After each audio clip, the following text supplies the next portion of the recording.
Hello, welcome to the Saroy channel. I'm so glad you've joined me this evening. We've got a spectacular story for you tonight, which I know you're going to enjoy.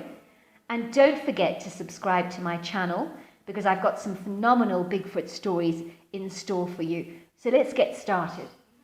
Dear Sarah and all your lovely listeners, when I was 13 years old, I had a Bigfoot encounter of a highly unusual kind. It happened in the fall of 2007. It happened because I loved wildlife. It was my dream to become involved with wildlife conservation. I was fortunate enough to be brought up in the great outdoors from as early as I can remember, and my family has always been involved in canoeing, fishing, boating, hiking, camping and hunting.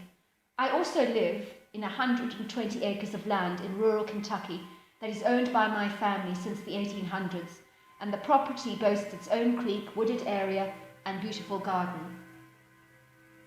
One day I found a little bird that had fallen out of its nest, and I nurtured it and fed it every day with worms and softened bread, and the baby grew up into a strong, healthy bird. Even though I introduced her to the wild, she always remained very tame, and for about 3 years she would come and take bread directly out of my hand. One day I found my bird lying dead on the path, and I did not know what had killed her. Her body was in perfect condition, and so I showed her to my mother. My mother was very sad to see that the little fledgling that grew into a fine bird that I had personally hand-reared was now dead, and she could tell that I was devastated. I remarked that the bird was still in good nick and its feathers were perfect. "Why don't you go to a taxidermist and then you can have your bird forever? I will cover all the costs." "You mean get my bird stuffed and preserved?" I asked. "That's right," said my mother. "There's a guy who lives around here. He's a professional taxidermist, one of the best, I gather. Why don't you just go to him?" Armed with the taxidermist's address, I made my way to the property on my bicycle. I was surprised to see how close the premises was to our home. There was a sign on the gate that read, "Finest taxidermists, affordable prices, outstanding quality." An arrow pointed to a path with a sign saying "Taxidermist office this way." I followed the path that led away from the main house to another house that was marginally smaller. In the large window pane, I could see all kinds of stuffed animals on display. There was a large grizzly bear that looked so real and imposing, a mountain lion, a beautiful big barn owl, a coyote, a black panther, and a domestic cat. I parked my bicycle on the side of the house and rang the bell as I entered the open front door. "Hello, son, come in," said a friendly, bold man with a big smile on his face. "My name is Bob," he said, shaking my hand. "What have we got here?" he asked, reaching for my little bird and examining it closely.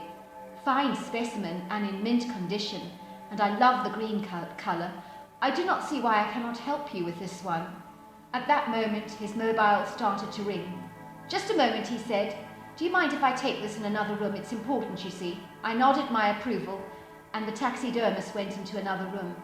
As I stood waiting for the taxidermist to return, my attention was drawn to a large brown bag in the corner of the room marked "Urgent." I've always been curious, and I could still hear Bob talking on the phone, so I thought I'd have a little peek to see what was in the brown bag. I pulled the large brown paper back, and inside the bag was the enormous head of a Bigfoot.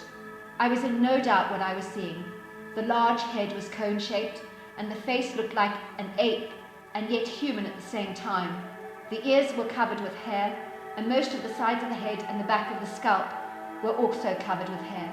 It was a brownish red colour, and the whole thing smelt disgusting.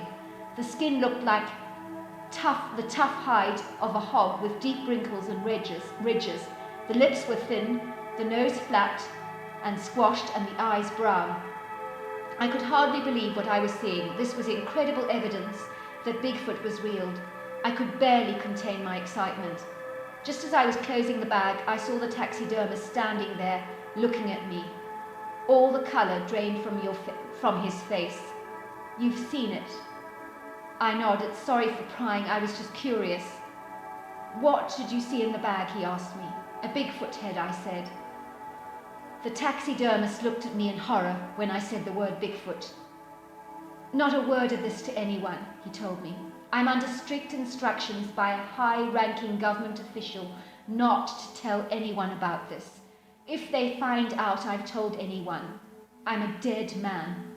"You're kidding," I said. This is evidence that Bigfoot is real, and the world's been looking for this evidence for a long time. There are even programs about all this stuff on television. It's everywhere. I could see Bob looking at me with a look of terror on his face. Son, I'm not joking. It's not my life that is in danger, but yours as well. I will have to tell them that you know about this too. You really think they would kill you over a Bigfoot head? I mean, that's crazy. Son, all I know is that a very fancy car pulled up my driveway 5 minutes before you popped in here. 2 men in black with dark glasses got out. They told me this package was top secret. And they told me if I opened my mouth about this to anyone, that they would see to it that I did not get to see another day. I suddenly began to realize the enormity of what Bob was telling me. Please leave me out of this. I'll not tell anyone what I've seen. It's not as easy as that, said Bob. For all I know, they could have listening devices everywhere. You know what these government officials are like. They could tap my phone, anything.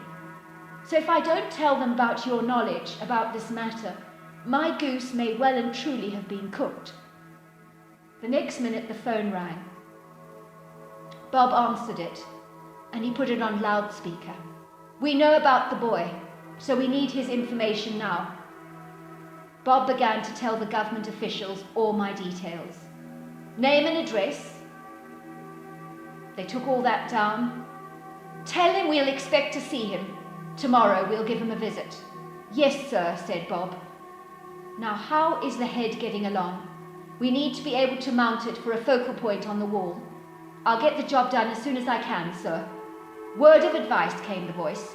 Keep your business closed while you're engaged in this project. We are paying you big bucks to keep your trap shut. Any word about this to another person, and all of you are dead. I understand, sir. Sorry, son, said Bob, looking at me apologetically. I did not mean for you to have got caught up in this. I should have shut up shop before you came in here, and then none of this would have happened. It's not your fault, I said. I was busy. However, if I were you, sir, I would hide that head away from any more prying eyes. Bird, I won't be telling anybody about it. Bob picked up my bird. I'll get this done for you as soon as possible with no charge, he said. Are you sure, sir? It's the very least I can do, he said. The next morning, a very official-looking, luxurious black Bentley pulled up to our drive, and 2 very smart men in black suits with dark sunglasses got out of the car and knocked at our front door. Naturally, I knew who they were. Who is this? Said my mother, answering the door. We wish to speak to your son in private, they said, about a very important matter. We have something exciting to tell him. I was shaking in my boots as my mother ushered me into the living room where the men in black were sitting. I'm sure you know why we're here. I nodded. It's very important that you tell no one about the Bigfoot head you saw in the brown bag. If you do, the lives of you and your family are in jeopardy. And I assure you, this is not a joke. I saw the other man making a pistol shape with his hand, and he aimed it at my head, and he said, "Pa, wah, pa, wah." The message was very clear. I shook in terror at such a confrontation. I'm glad to see you are seeing sense, and he handed me a briefcase containing $1 million. I couldn't believe my eyes. As I opened the briefcase and held each note with all the notes in shock, my mother was ushered into the room by the other man in black. We are congratulating your son for his $1 million lottery win. My mother was beside herself with excitement. Why did you not tell me you had won the lottery? I didn't even know you'd got a ticket. When did this all happen? I wanted it to be a surprise. I lied. Hopefully this will change your lives forever, said the man, flashing a fake smile of perfect white teeth at my mother. After this they left, and I watched them leave, feeling this awful, gnawing feeling of fear in my gut. My mother held a party at our home to celebrate my bogus lottery win. So that is my bogus Bigfoot story. I make the decapitated head of a Bigfoot in a brown paper bag, so I know he must be real. I also know there are people willing to pay a lot to keep my mouth shut. Oh, by the way, Bob was true to his word. He stuffed my bird superbly, and it's one of my greatest treasures, as well as a big reminder to keep my mouth shut about Bigfoot. However, writing a letter, telling a story, could just be a story. So whether the story is true, whether it is false, you decide. It's just a relief for me to get it out. Thank you for your lovely story. Until next time, good night.